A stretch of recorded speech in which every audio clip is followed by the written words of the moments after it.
Okay, good evening everyone and welcome to today's set colloquium, which is titled as Highlights of Indian Heritage in Ferrous Metallurgy and the Legendary wootz Steel. This is going to be delivered by Professor Sharada Srinivasan from National Institute of Advanced Studies, this is NIAS from Bengaluru. Before I hand over the platform to Professor Mayank Vaya, who is our former colleague at TIFR, I would like to just say a word or two about the ASSET colloquium. ASSET stands for Advances in Science, Engineering and Technology.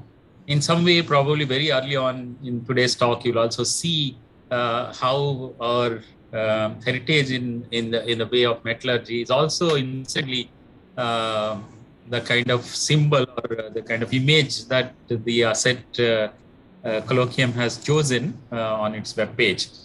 And ASSET stands, as I said, for Science, Engineering and Technology, in Advances in Science, Engineering and Technology. It organizes weekly colloquia at 4 o'clock on every Friday, and we have one such today. This colloquium, in fact, complements the two other colloquia at TIFR, namely the Natural Sciences Faculty colloquium that happens on Wednesday at the same time, and also Mathematics colloquium that happens on Thursday at 4 p.m. In ASSET, of course, we mainly host speakers who be talking mostly on engineering and technology, software, medicine, popular science, and talks like that. And I'm sure today's talk will be equally interesting in that kind of sphere. So without taking more of your time, may I now invite Professor Mayank Vaya, as I said, our former colleague at TIFR, to formally introduce today's speaker and go ahead with the proceedings. Thank you. Thank you very much, Dr. Satyanarayan. I think you're doing brilliant work in organizing these ASSETs. And today you have one more distinguished speaker to have invited. Dr. Sharada Srinivasan and we have been old friends for several decades, ever since I started working in archaeology, because I was attracted by her beautiful work on Chola bronzes and the technologies related to it, and on wootz steel and other things. She is also an alumnus of IIT Bombay, and she is a very distinguished Bharatnatyam dancer. So she has, of course, lots of awards, including lots of Young Women Scientist Awards and a whole bunch of them that you can read in her biodata, introductory biodata of this meeting. So I'm not going to spend time. I've taken her permission not to spend time talking about reading out those things. But I want you to appreciate that here we have a professor from National Institute of Advanced Studies, which also is an institution of distinction, herself a very distinguished professor who has mixed beautifully art, which is her own love for Bharatnatyam, the art forms in bronzes in Chola period and how that metal was made, and then wootz steel, and she has also worked on zinc to some extent. So she has done a lot to understand the metal technologies of India. And she last week she said she had given a talk on more general aspect of metallurgy in ancient India, but today she has decided to specialize for us on wootz steel and India's work on wootz steel. So it's a pleasure to, and she has a very nice detailed book on India's wootz steel heritage, and it's going to be a pleasure to listen to us. So with those few words, let me invite Dr. Sharada Srinivasan to please address us and educate us on this beautiful topic. Thank you very much, ma'am. Thank you so much. And let me, first of all, thank the ASSET TIFR colloquium and Dr. Satyanarayan for this very kind introduction. And thank you so much. It's lovely to hear these very encouraging and supportive words from Professor Mayank Vaya, who's been also a fellow traveler with us in these studies of societal aspects of science and technology and heritage and so on. And it's he's been a great colleague and supporter of ours and at NIAS as well.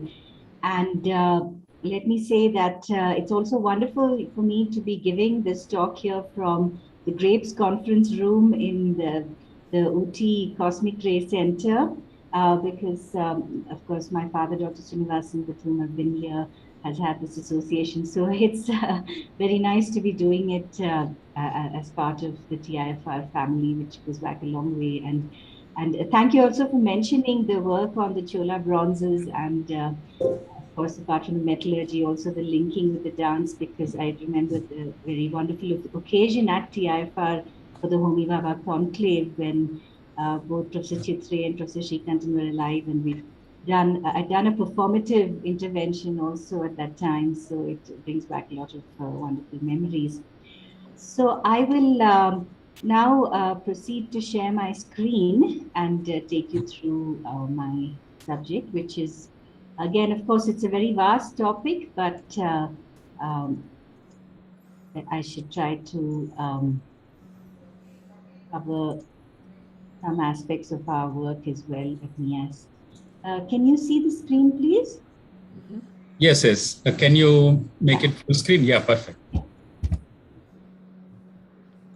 Yeah. So today, actually, I since of course my the Chola bronze is always close to my heart, but maybe I'll revisit another time. But this time, I thought I would uh, dwell more on the iron and steel heritage, and particularly with respect to India's legendary wood steel, and the topic that Professor Arya was also very kind to mention. And of course, the topic of Indian iron and steel heritage is also very vast, and so I don't claim to be able to cover everything in this talk, but perhaps some aspects which where one can demonstrate how interventions of engineering applications and science and technology and so on can throw further light on aspects of relevance, both in terms of documenting history of technology and also in terms of other related studies, to conservation and so on. And this photograph that you're looking at is at the Bidar Fort in Bidar, which shows this beautiful Bahmani period iron cannon of the mid-15th century. And it's also, I suppose, points to the need for documenting our artifacts, because many of the ferrous metal artifacts, such as cannon and so on, are also outdoors, and there's a lot more work also to be done in terms of conservation and so on of our legacy of heritage and so on. And so the Bidar cannon also, of course, is made by a process of forging, massive iron forging. And iron, of course, is one of the most common and ubiquitous elements that one can find on the Earth's crust. But it occurs as iron ore in the Earth's crust mostly, and it's very rarely found as metallic iron, save for the meteorites, which consisted of metallic iron. So in that sense, it is, material from the stars, so to speak. And meteoritic iron actually was also exploited in several different cultures, and we have some interesting examples also of the North American Indians, such as the Hopewell culture, who used to use like small bits of meteoritic iron to make beads and so on. And of course, iron has quite a high melting point of around over about 1500 degrees.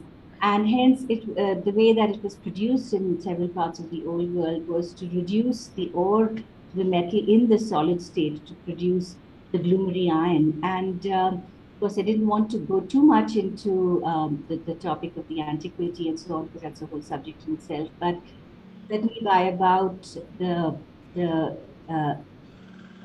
latter part of the second millennium BC, or the around 1000 BC or so, the iron was being smelted and used in different parts of the world, including India and in various places.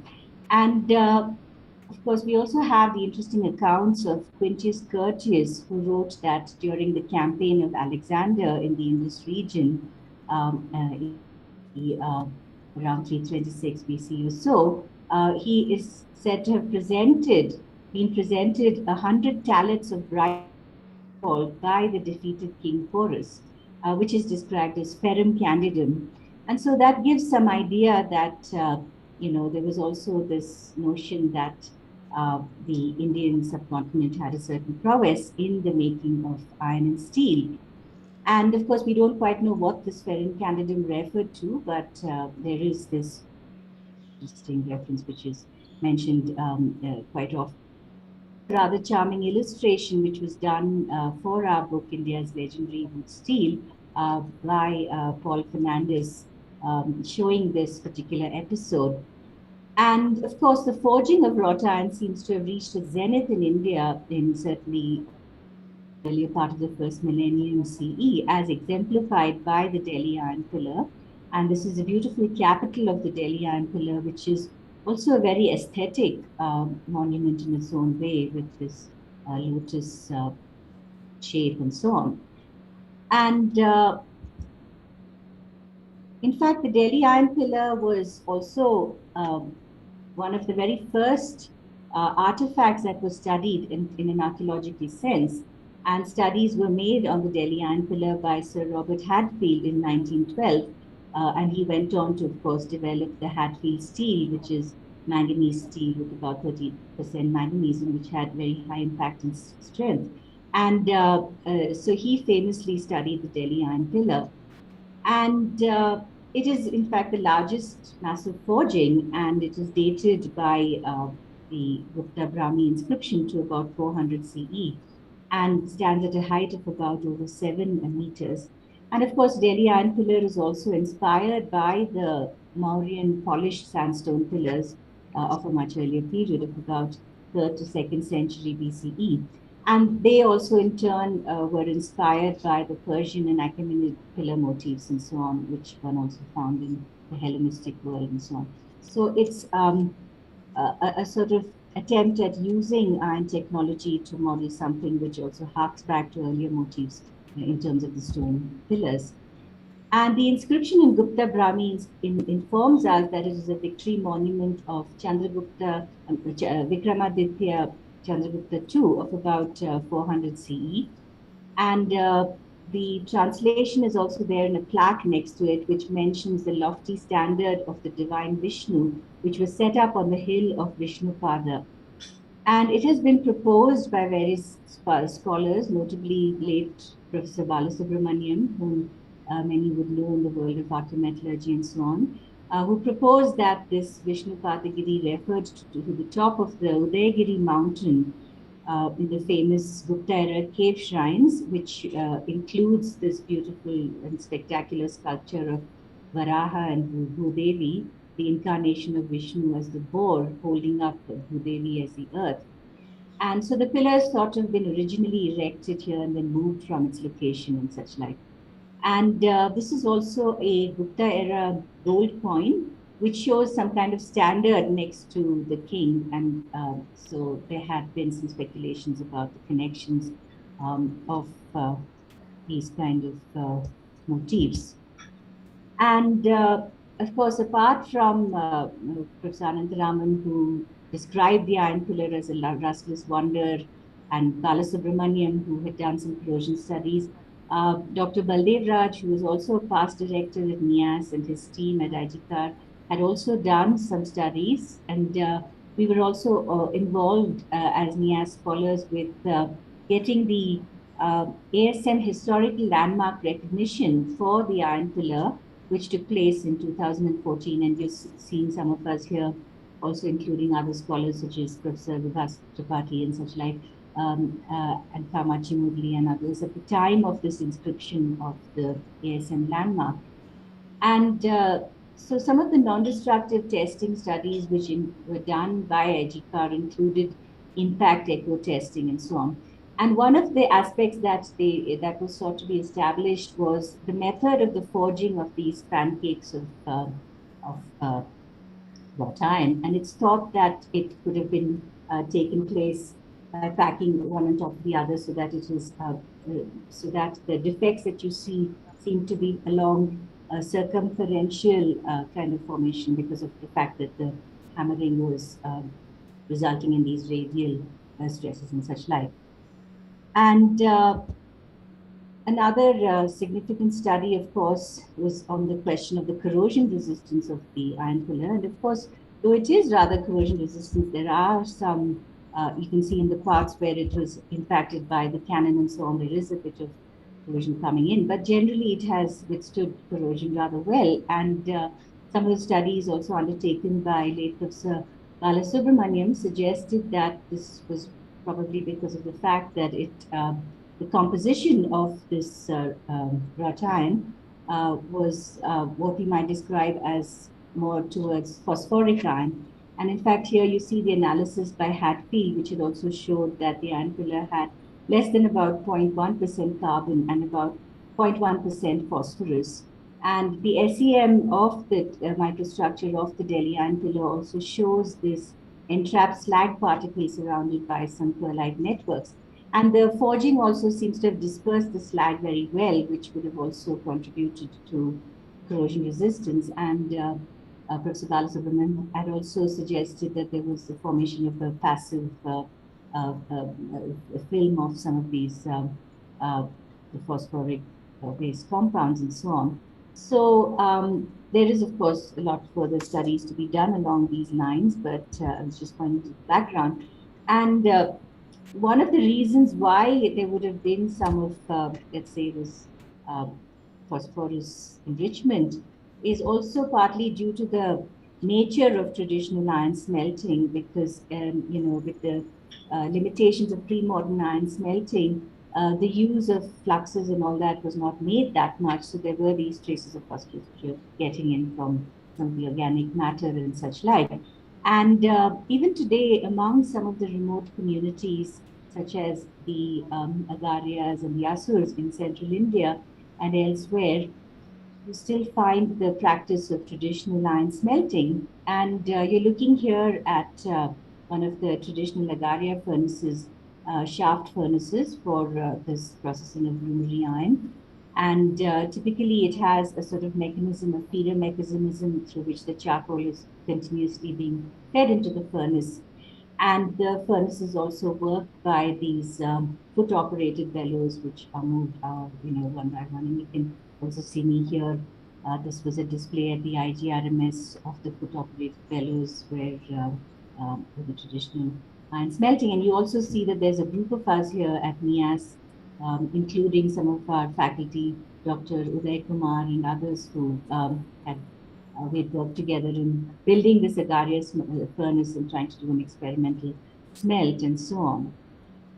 And of course, the use of wrought iron beams is also seen in a very spectacular way in the 12th century Konarak Sun Temple, amongst other examples, which I won't go into all of them. And here you also see the iron beams are used as structural elements in the architecture. And of course, the rock here being used is condylite, a type of sandstone, and it doesn't have very good tensile strength. So here the iron beams are being used as load-bearing beams also to improve the tensile strength of the sandstone. And there are alternating iron beams with the sandstone blocks and the condylite blocks in between and such like. And now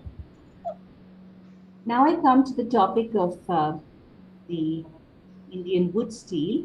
Now, the term wootz is believed to be a Europeanized version of ukku, the word for steel in several South Indian languages. And wootz was novel because it was a high carbon steel with about 1 to 1.5% carbon, which does not seem to have been known very widely in earlier periods in Europe. And wootz had also come to a lot of renown with the travelers of with several of the travels of Europeans to the Indian subcontinent in the 16th and 17th to 18th centuries. And many of them actually observed the manufacture of steel by the crucible processes.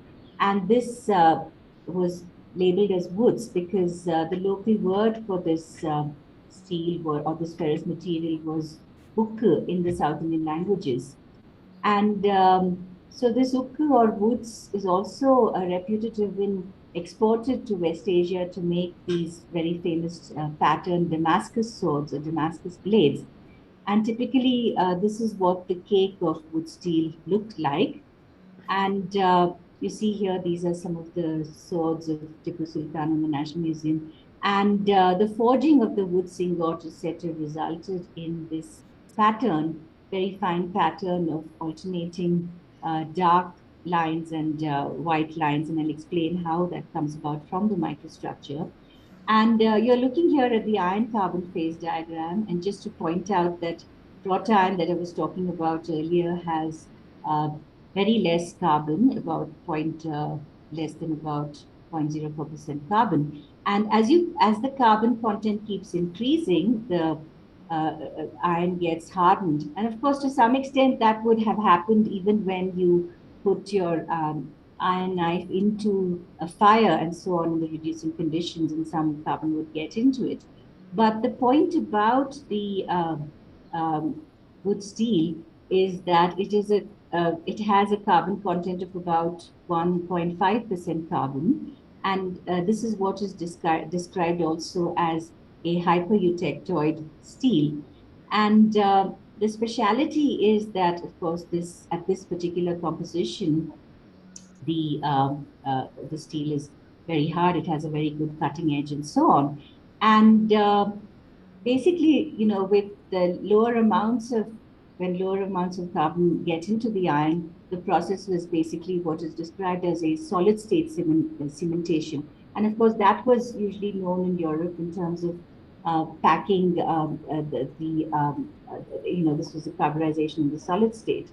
But the high temperature processes that were required to ensure that much more carbon got into the wrought iron to make high carbon steel, those were quite specialized. And so that is what the wootz process was about, where the wrought iron was carburized to the point where it was almost in a molten state, so that much more carbon could diffuse into the wrought iron. So you got something which is more like a cast steel, and this happened, at a composition such that the carbon is about 1.2 to 1.5%. And that particular microstructure of perlite and cementite that you see in the ultra-high carbon steels was what resulted in this etched pattern when it is forged and then etched and so on. And so here you're looking at one of the paintings in the palace of Srirangapatna of Darya Daulat Bagh of the Nizam, and he has a shamshir. And of course, there are accounts of travelers such as Boise and so on, which talk about the export of thousands of shipments of ingots from ports such as Masulipattnam and so on to the Persian world and the broader West Asian world. And of course, it was also used across the Indian subcontinent. And here, this is a knife of a toddy tapper from the Nizamabad region in Telangana. And you'll see that we've done a SEM analysis of this toddy tapper's knife. This has about 1.5% carbon steel, which I was talking about. And so this was done by us in IISc in collaboration with Dr. Jaikishan, Dr. Raghunathan, and others. And here you can see Dr. Suhas and others. And here you can see very clearly this lamellar perlite, and the surrounding is the network of light cementite. And it is a forging of this which gives that pattern, which was much sought after as well. And so this is a cover of our book, India's Legendary Wood Steel. And this, in a way, is a bit of an adaptation of course, in a more light-hearted vein by the well-known illustrator Paul Fernandez. So it is an adaptation of a sketch which is seen in the travels of Francis Buchanan, who traveled to in the Mysore and Malabar region just after the fall of Tippu Sultan around 1800 or so. And he reported these steel forges which were evidently being worked by these big bag bellows and so on. And here you see some remnants of the crucibles. And this is one of the Kamari blacksmiths from the Telangana region, Mandaloji Gangaram, who's no more, and who's also known to us through our collaborator, Dr. Jaikishan. And these are some of the remnants from Purnasamudram of these crucibles. And such crucibles were also reported by Thelma Lowe, who had also earlier been in this region. And of course, he only has recollections because all of this wootz industry had died out now for quite a long time. And this just shows you what it looks like with, again, the piece of the crucible and the wootz ingot over here, and this flat ingot in this case. The shapes vary depending on the crucibles and the processes and so on. And several more of these kinds of ingots have been recently uncovered, about 200 of them. And some studies have been made by Dr. Jayakishan, who's an adjunct faculty at NIAS, and our Meghna, and so on. And just to point to the process, now, many years ago, around in 1990 or so, I uncovered some crucibles when I was visiting, basically looking for copper smelting evidence in southern India, and I came across some crucibles in the region of Melseravallur, which is a site near Tiruvannamalai. And you can see that once the ingot is retrieved, then these shards of crucibles are found lying all over these mounds and so on. And typically they have some rusty iron patches and so on. So when you do the microstructural analysis, you can see here that the matrix consists of this glassy, the glassy siliceous matrix. And here, this round shape, this globule, is really what we describe as a metallic prill, which is solidified metal. And in this case, it also automatically tells you that there seems to have been a process of solidification from the molten state. So this wrought iron has reached very high temperatures of not less than about 1300 degrees or so. And in that state, this carbon has been has got into the iron to give this ultra high carbon steel composition of hypereutectoid steel, as we call it. And that typically consists of this network of pearlite surrounded by cementite. And it also follows this honeycomb structure of the prior austenite. So this is a classic evidence that this ultra high carbon steel was being manufactured at the site of Melseravallur. And interestingly, there are also some remnants of megalithic occupation at Melseravallur and so on. I didn't put those pictures in because it would have gone on and on. Some things which look like the legs of megalithic sarcophagi and so on. And now it's also interesting that the term ukku also derives from the term urukku, which is a Tamil word for the process of melting or making molten. And that also seems to relate to the process, and which is basically of crucible carburization of wrought iron to high carbon steel by packing it with carbonaceous materials like leaves and stems and so on. And Sangam texts such as the poems of the poetess Avayar, dedicated to the chieftain Anchi and so on, also describes the spears, which are described as yegu, which is also a bit similar to the term for steel that we've talked about, and so on. And so we also find that there are a lot of finds of spears and so on going back to the Iron Age, such as from Adichanallur of the first millennium BC or so, which are in the government museum of the early first millennium BC and so on. But of course, we need to do more systematic studies of the sites and such like. And the connection with the patterns that we see here, the pearlite and cementite in the microstructure, is also something that you find in the forged Damascus blades, which is the macrostructure really, where the ingot has been forged and then etched.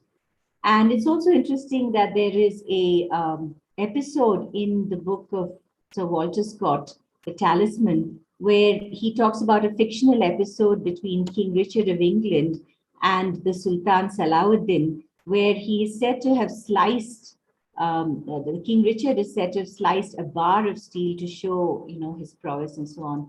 And this is the time of the truce.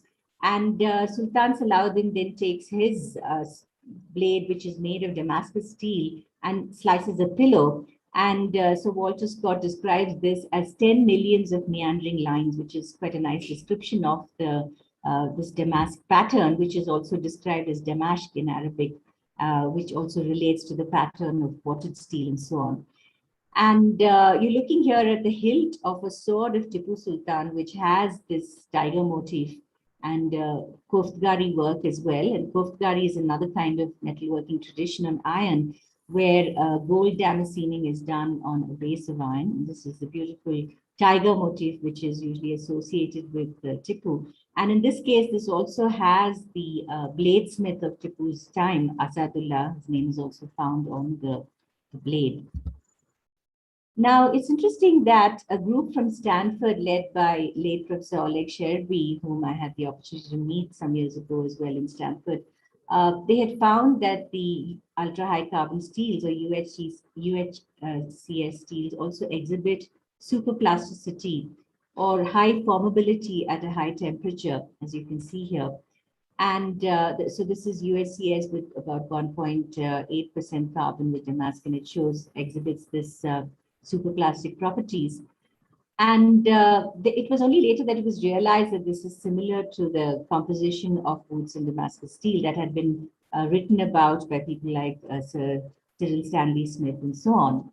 And it's also interesting that the honeycomb structure that I was pointing out earlier, as you see here in the UHC, so that keeps getting elongated to the forging. And then the microstructure then also exhibits what is called the spheroidization, which you see at the higher magnification, where the cementite gets spheroidized. And that is also what is said to result in these properties of superplasticity. And it's also interesting because normally the wootz ingot would have been quite brittle, so it could not have been forged easily at white heat. But it was because of the superplastic properties and so on that it was forged at less than that white heat. And some of the craftspeople, such as Mandaloji, whom we had interviewed along with Dr. Jayakishan and others, he did describe the ways in which this had to be forged in a very special way to be able to deal with these other aspects of embrittling and so on.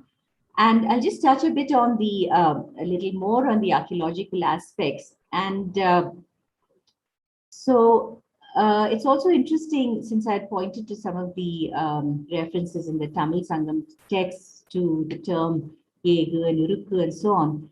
And there is also an account of the Greek alchemist Zosimus, who talks about the fact that the Indians were making swords by using crucibles and so on, which seems to reflect or relate to the crucible steel process. And this is a site called Kodumanal, which is near Karur. And Karur is also mentioned in Sangam texts as the capital of the ancient Chera capital. And Kodumanam is also mentioned in Sangam Tamil literature of the late first millennium BC to early first millennium CE. And there is, of course, a lot of evidence also for quartz bead making, as you can see here, from Kodumanal. And these were also shaped by diamond drilling and such like. And you're looking here at some crucible fragments from Kodumanal. And then I had done a study using electron probe microanalysis and dot mapping, where you try and look at the elemental distribution across the cross section. And as you can see that there are some of these regions showing the enrichment of the iron, which reminds you of what it looked like also in the section of the crucibles from Male Sirvalur, the isolation of the iron and so on, these iron-rich constituents. And it's also interesting that this is also a microstructure of a chisel from Kodumanal, which again shows the cementite network and of higher carbon steel, dated to about 3rd century BCE. And this was also studied by one of our colleagues, Sashi Sekharan.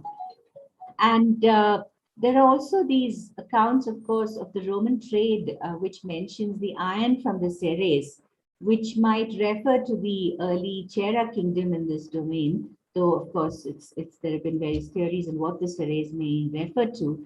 And certainly by about the 1st century or so, there is evidence for Indo-Roman trade, not only from Tamil Sangam literature, but there are also the finds. For example, this is a very fine gold signet ring from Karur, which has a typical shape of Roman signet rings, but the motif on it is of a Mithuna couple in a very typical maybe Indian sculptural style. So it shows the fusion of this Indian and Roman motifs and points to the prevalence of traders and so on. And I had also done some investigation on finds from Pattinam, which has been also conflated with the Mussiris, which is a trading port, which is also mentioned in Roman accounts, such as the Periplus and such like. And there is also, so you're looking here at a bit of the canoe, which was found in this wharf in Pattinam. And there's been a lot of course, more studies done on Pattinam by the KCHR, Kerala Council for Historic Research. And these were some samples that were given to me of some ferrous nails by Professor Cherian. And you can see this shows the classic structure of hypereutectoid wood steel. So it is a wood steel nail, the cementite along with the perlite and such like. And this was published some time back by me and so on. And other finds at Pattinam have included the Roman goddess Fortuna, and this is a carnelian in here. So this idea that the iron from the Ceres was being traded out from some of these ports seems quite plausible, and that this could have referred to wood steel and such like. And looking at the earlier record, I was also able to be part of a team which excavated the site of Kadibakale, which is a megalithic site which is close to Hampi, the World Heritage Site of Hampi, and the old capital of Anegundi. And so this was an excavation which was undertaken by the team of Professor Kathleen Morrison from the University of Chicago, Professor Carla Sinopoli, and Dr. K. Gopal, and that was also with the State Archaeology Department. And you're looking here at this view of the upper terrace from Kadibakale, which is near the Tungabhadra River. It's a very spectacular view, and there are some of these megalithic sites. And some of the ferrous artifacts which were excavated from there, some of them have been dated back to at least about 900 BC or so.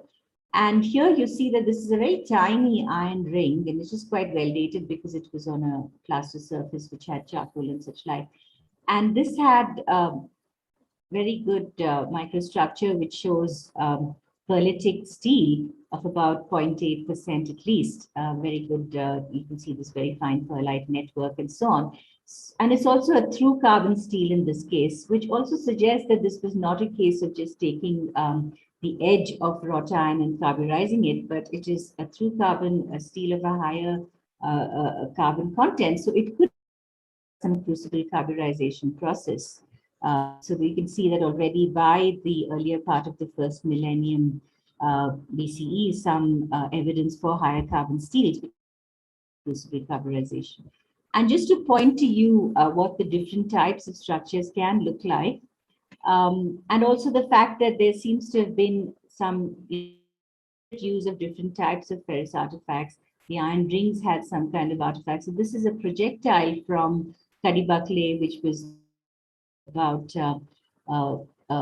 400 BC or so. And in this case, this has a structure of what we would associate more with wrought iron and so on. And you can also see these elongated the slag and so on in trap slag, which shows extensive forging and so on. And this had more of a composition of forged mild steel of about 0.1% or so, which was being used for these kind of projectiles and things. And since we're in the Nilgiris, I thought I'd also mention that here we see a very interesting case of, this is a beautiful,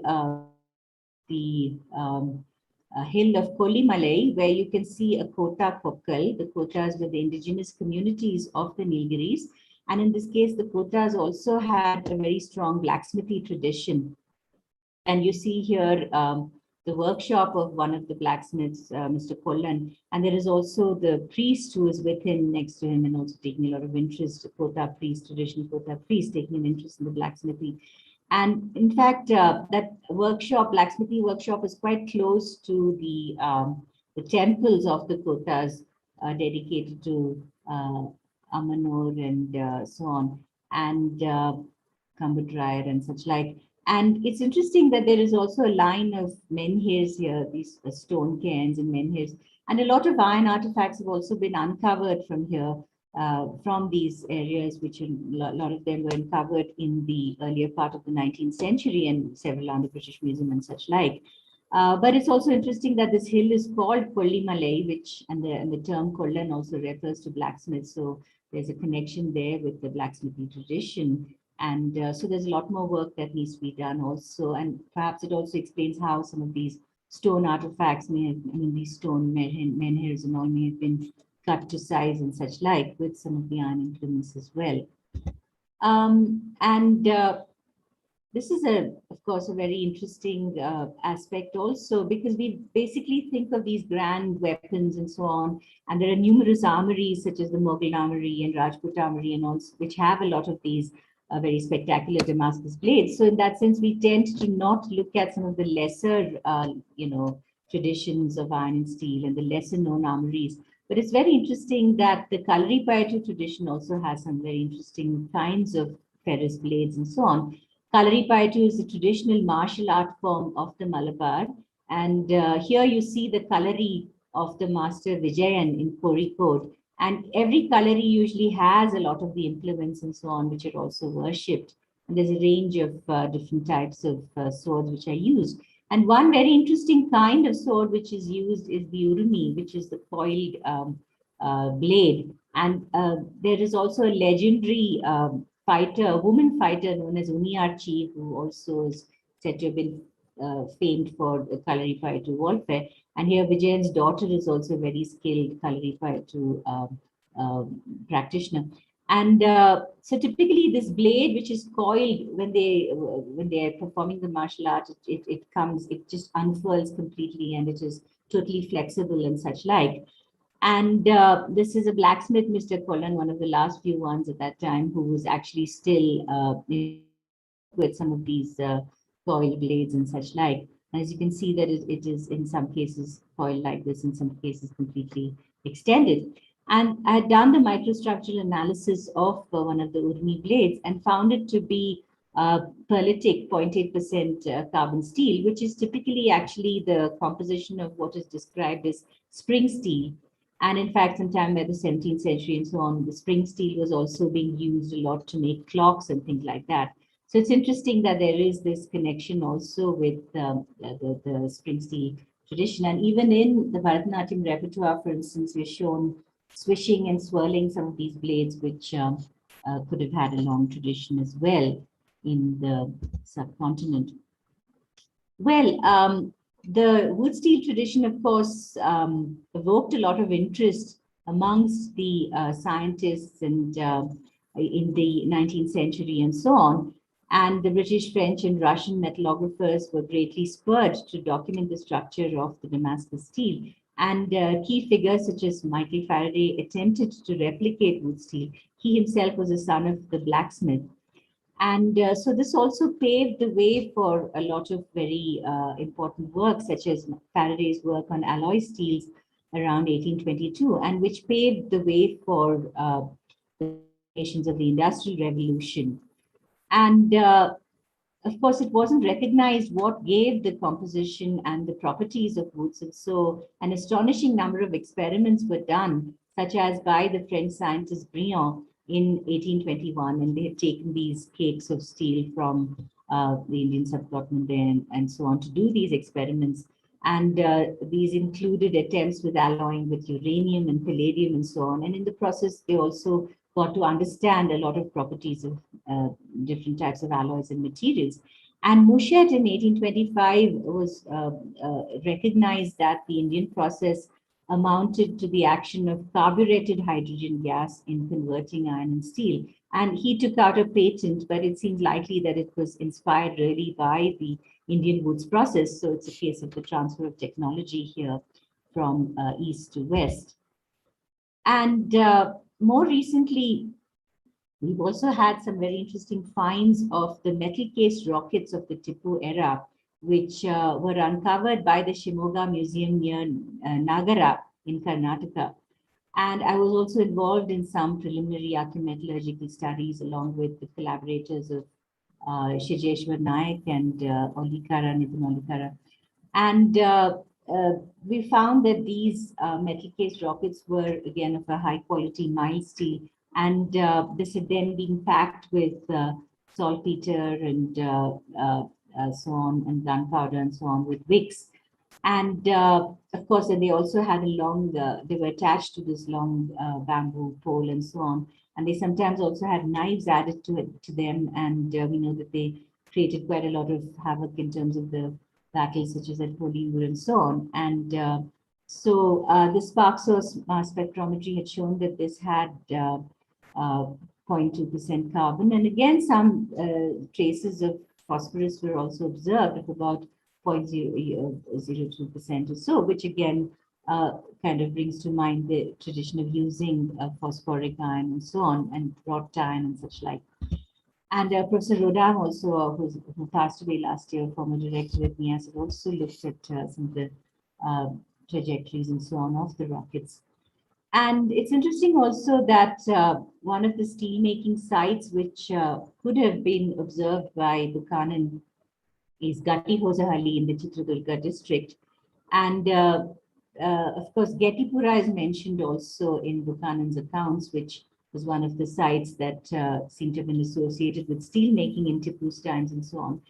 And Gatti itself refers to hard or congealed in Tamil and Kannada, and it might refer to the waste product of slag and so on, whereas Halli is the word, of course, for the village and so on. So the village of slag could be one way of looking at it. And now, of course, a lot of these slag heaps have been destroyed, but in the early 90s and so on, when I was exploring, there were still quite a few significant ones. And this site was also noticed by Samba Shiva Iyer in the 19th century. And here you're looking at the two of these crucibles from Gatti Hosahalli, huge, large steel-making crucibles and such like. And again, I've done some analysis and found some of these metallic prills or globules. And now one of the interesting aspects is that a common feature of these crucibles is that to get this very high refractory conditions, to withstand very high temperatures of not less than about 1300 degrees or so, they were able to achieve this also by making the outer coating of the crucible more refractory by packing it with a lot of siliceous materials and so on, which improve the refractory properties. And so it could achieve that kind of highly vitrified refractory layer. And so they were crushing the quartz and so on and packing it into the crucibles. So for instance, we also found that they were using rice hulled relics, because those also are very siliceous and so on. So you can see these cooked rice hulled relics, which are found in this case in the male Sirvalur crucible fabric. This is the microstructure of the cooked rice hull relics and so on. And Thelma Lowe also observed this use of cooked rice hull relics in the fabric of the crucible and such like. And these are some of the studies done on the crucibles collected from the Telangana region. Now, in the Tamil Nadu, which I was talking about, the site of male Sirvalur, the process that they used was what we would describe as one of carburization of the lower carbon wrought iron to high carbon steel. But there were other processes that seem to have also been used. For instance, in the Deccan region, a process of co-fusion is also noticed, where basically they were able to decarburize cast iron. Cast iron has a higher amount of carbon of about 4% or so. And some of the studies that we did on the Telangana crucibles were quite interesting, because here, for instance, this is the CT scan, which shows you this inner layer, which is very carbonaceous, and the outer layer, which has much more of the siliceous material. So this inner carbonaceous layer is also there to maintain these reducing conditions and so on. And in this case, you also see remnants both of the higher carbon cast iron and the low carbon wrought iron. So it is a process of decarburization of cast iron to get an intermediate composition there of this wood steel of about 1.5% carbon. So you can see different processes. And this is the, again, EPMA and microstructure of the crucible from Telangana. And here you also again see these use of cooked rice hull relics. And another interesting aspect is that there are a lot of these specks which are actually zirconium-rich minerals, which were also found in the fabric of the crucible. And it's possible that they were actually packing it into some zirconium-rich sands. And there are some sands in the Andhra region, of course, not that close to where this site is, Samudram, but they are reported in different parts of Andhra, zirconium-rich sands. And it's interesting that even today, zirconium-rich materials make very good refractories. So perhaps they were deliberately soliciting these kinds of sands to improve the refractory properties and so on. So these are the kinds of things that further investigations and so on can help to throw light on. And these were some studies done with, of course, the CT scan was done with Professor Sajeev Krishnan of the ISC, and the EPMA and so on analysis were done through our project, which was supported by the UKRE collaboration of NIAS and Exeter, through my colleague Dr. Jill Joliffe and Dr. Jens Anderson, who was working at the Cambone School of Mines and so on. So this also shows what we can do if we have access to high technologies and so on. And it's also interesting that Buchanan also makes a mention of some steel making forges which were used to make strings for musical instruments and such like. And this is in fact one of the murals from the Darya Daulat Bagh in Srirangapatna. And you can see that there is, of course, a violin seems to have come in, which is a European influence. But you also see that she's holding the stringed, something that looks like a tambura, which also suggests that there was use of stringed instruments and such like, which could have, this is also to point to the fact that there were other uses for iron and steel apart from armory and so on in other kinds of utilitarian ways. And so that, there is a lot of scope for these kinds of further studies. And this is quite a nice view of the dancers and so on from this mural. And I think this is my last slide. And just to point out again that there are a lot of examples of ferrous metalware which need to be conserved. And this is a beautiful cannon, the Tanjavur cannon from the, which is described as Rajagopala Birangi. And it is about 26 feet long and 22 tons. And as you can see, this was actually made by, 40 long iron plates, which were then bent over, and there were these 90 rings also. And this was mounted in 1620 by Raghunath Nayaka. And so with that, I would like to close the lecture and thank all my colleagues and so on, and point to the fact that there is still a lot of studies to be done, and it's a very exciting area of heritage science and such like. So thank you very much. I'll stop my screen share now. Yeah, yes, ma'am. Yeah, Mayank, you want to take over? I think we should invite, there are lots of questions even in the chat, etc. So Okay, we should open it to questions. Okay. Because it's a beautiful talk, Dr. Sharada Srinivasan. Thank you very much. Lovely to learn so much about the steel and Indian steel and how it has modified ages and times and uses and so on. So, but instead of asking questions, I will leave it to the audience first, and then we will discuss. Okay. I wanted to, maybe I kind of forgot. So in the beginning, while I was introducing Professor Vivek Datar, who is former director of project. In fact, he was instrumental. He was the person who actually proposed your talk. I'm sorry, I kind of, it slipped out of my mind to say this. Nevertheless, let me have this pleasure of inviting the first question from him. Sure. Hello, sir, and thank you for the invitation. Nice talk. Thank you. I wanted to ask you, what is the earliest evidence of using iron as a reinforcement in, say, buildings? You mentioned Konark. Yes. Are there earlier evidences or? As far as surviving evidence, that seems to be, the best known example, and then the earlier ones are the pillars. So, but again, it's a question of, what has survived and so on. Okay. But certainly in Konark, you see very spectacular examples. Okay, if we can ask just a related question, how does one date this, this iron? Because there's no isotope there that can be used. So it's some other thing which you must be using to date. Yeah, well, the thing about the dating of the iron is that it is something which is only now happening because we have very good AMS dating facilities and so on. So earlier, I mean, it was not that easy to date iron. And also the thing is that if it has more carbon, that makes it easier to date. Yeah. So the wrought iron is much more difficult to date because there's very little carbon in it, almost none in it. But in fact, some of the steel, because there's a reasonably high carbon content using, if you have very good AMS dating facilities, which can make do with very, very small quantities of carbon, then there have been some attempts to date some of the steel ingots, for instance. And this has been done in some of the crucible, from the crucible steel from Sri Lanka has been dated to some early centuries AD.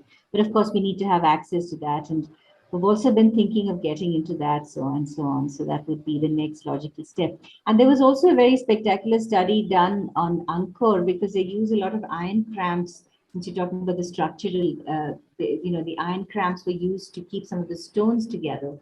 And there's a French team that managed to do some AMS dating there and so on. But so it involves a lot of, we need very expensive resources and, techniques and so on, which are not that easily accessible so far. But I think the scope is opening up to do more of that kind of thing, definitely. Thank you. Thank you very much. Okay. Professor Alakri? Yes, I enjoyed the talk a great deal. Now I have a question, which is you covered a number of areas in terms of both geographic areas as well as eras separated by quite some time. In this steel foraging technology. But is there any kind of understanding how this technological know-how was passed on from one generation to another and across all these geographical areas? Yeah, it's an interesting question. Now, you have to bear in mind that as archaeometallurgists, in a way, our story is driven by the access to material, what samples we get to study, and what techniques we have access to, and also the story. If it seems to jump from period or geography or whatever, it's partly because of that. So if we did more systematic studies across samples, which are, as they're archaeological artifacts and they're not easy to get samples, or even very, so the less destructive they are, and all of these things. So it is quite complicated in a way to unpack all of this. So how were the techniques passed on from generation to generation? Now, it's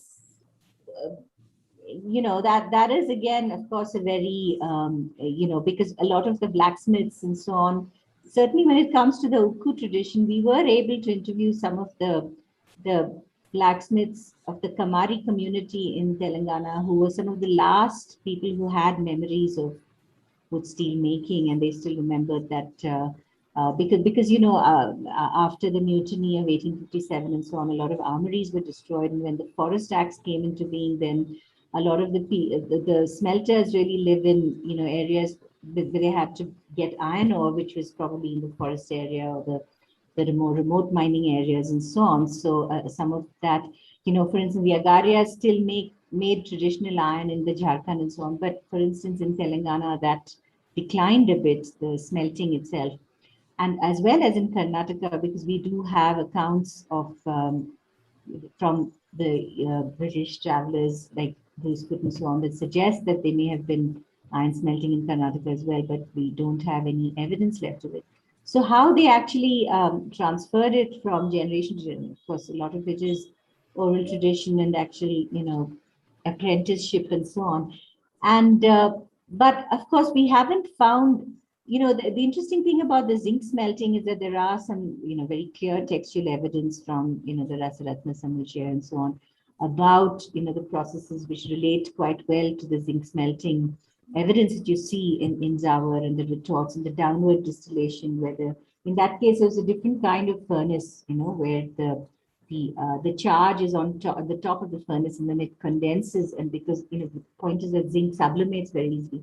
So it condenses, and that is described as Tiryak Patana and so on. So, which is basically downward distillation. So I think, it's a question of what texts are available and what studies have been made. They're not very clear textual accounts, but Buchanan's accounts were quite lucid in those furnaces that he drew. But I can tell you this, that when we try to do the experimental, replication of the woods making, the traditional woods making, it is really quite complicated how they mastered it, because it is also a case of how they packed the tuyers in, how they kept the crucibles, how the firing, and they also packed it with carbonaceous materials. And Buchanan, for instance, talks about how they use some of the local, the local woods and so on, which had to be collected locally. So there were very specific kinds of leaves and woods and so on that they were using. So there was a whole body of intangible heritage knowledge there, which some of it can be unpacked through experimental reconstruction like this of the archaeological remnants, and some other maybe through experimental studies where we look at the accounts and try and retrace the steps and such like. So it is complex. Thank you. I'd like to get a reference of that, the book that you referred to, but I'll get that later. Okay, thanks. Okay. Another question that was kind of typed in the chat. It says, I need to know that is Delhi's famous pillar is well known by Great Ashoka pillar. There is no mention of Buddhist Ashokan period.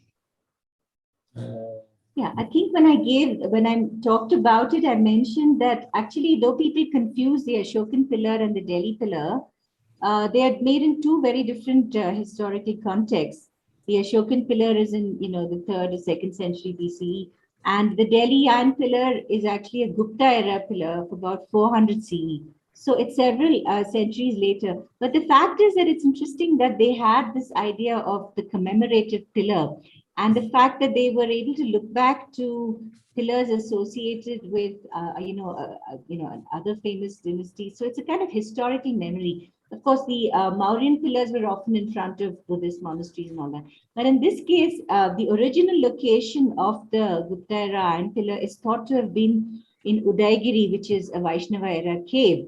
And because Vikramaditya was also, Chandragupta too, was also a devotee of Vishnu, which the Brahmi inscription on the pillar itself mentions that Chandra and Vishnu, Padagiri, and so on. So it's only recalls the artistic style of the Mauryan period, but there's no real Mauryan connection in that way, or Ashokan connection in that sense. Yeah, see, hello, madam. Yes. Yeah, actually, I am from Nasik, and in Nasik there is a place called as Sultanpur. It is also called as the Chandwad. And Britishers, they were started because in that area, the foundries and the metallurgy was very highly populated, and the people in the Muslim community, they were expert in the foundry, and that is why the Britishers started Taksal in the Nasik, and that's why the note press was also founded in Nasik. So I think so I'm just contributing some of the points from me that if you have any chance, you also explore that area.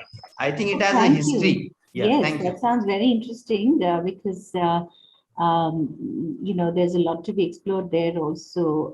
Chandwad in Nasik. Chandwad in Nasik. Okay, I will remember. Thank you. And then our India security press is also there.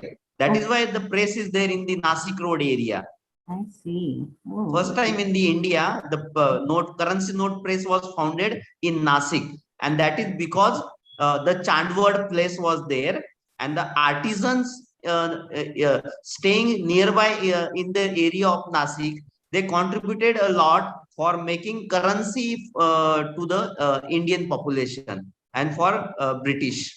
You know, it's Thank you. interesting Thank you you. mention it because though of course it's not study I've done yet, but there were some mentions that there were actually some coin ingots which seem to have, of course, they seem to be Mughal era, but they seem to be actually be ferrous metal, not just non-ferrous, but you know, which I was also wondering, some kind of dyes. I was wondering if it's a kind of steel dye. So there are, you know, a lot more to be studied there in terms of the minting and all that sort of thing as well. Thank you. Thank you. Okay. Let me take one question from the YouTube chat. This is from Abhinav Chaudhary. It says, I think you touched upon this a little bit. What is the reason behind the super plasticity of the wood steel? So, well, the superplasticity is a property of high formability at high temperatures. And of course, not all materials exhibit that. So it is basically thought to be related to the fact that as they kept forging it, and you know, but this has to be done at a very specific temperature, not at white heat, but less than that. The cementite network that you saw keeps getting spheroidized. It becomes like little kind of you know, spheres. So that spheroidization is what suddenly gives it that super formability. So.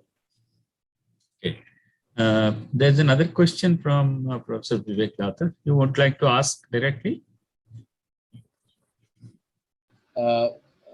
Question is that you know, there is a folklore that there is a huge magnet in Konark which disturbed the passing ships. Now, whether that is true or not, we don't know probably. Yes, But is there any evidence of a large permanent magnet based on this large high carbon content steel, which will give you that retentivity anywhere in? Well, I think this is another very interesting aspect, and I think we, you know, it could be. I don't even think the magnetic properties of, you know, there are a lot of iron bars lying around in Konark, and even some studies could be done on the magnetic properties and such like of the iron itself. So this could be one of, you know, the aspects to be taken up for further study. But I think we have to get samples first to be able to do that. But I think it could certainly merits more investigation and so on.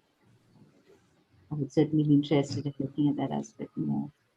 Yes, and then in fact the ships, the Portuguese, I mean the account suggests that the ships were disturbed and so on, but whether it is lore or you know, certainly there's, you know, nothing that remains of it, you know, has been linked to that, but we just see beams lying all around, and some are intact, of course.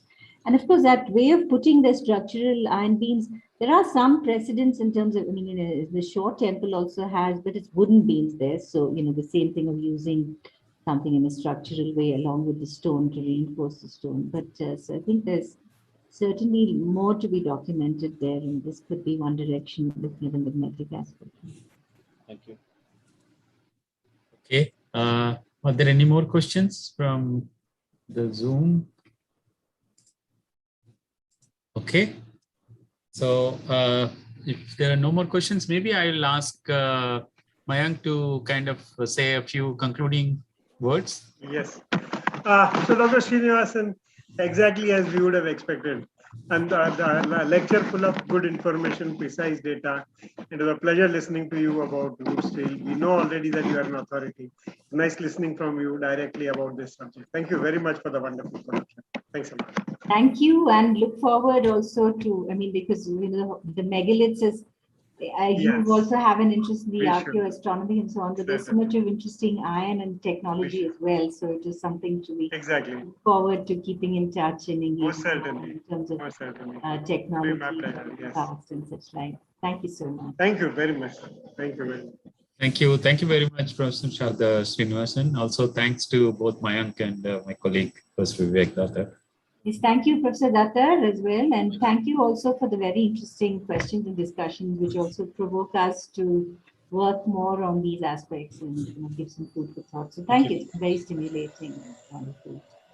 Look forward to keeping up the interaction and the engagement between us with NIAS and TIFR and so on. Thank you. Thank you. Probably it will be again our pleasure to have you once again to talk about the other aspect which you decided not to speak today. Yes, well, that certainly would be wonderful. The bronze and you know, the Bharatanatyam related things. So maybe sometime later we'll definitely would like to have you back on this. Thank you very much, ma'am. Thank you. Bye bye. Take care. Thanks, everyone.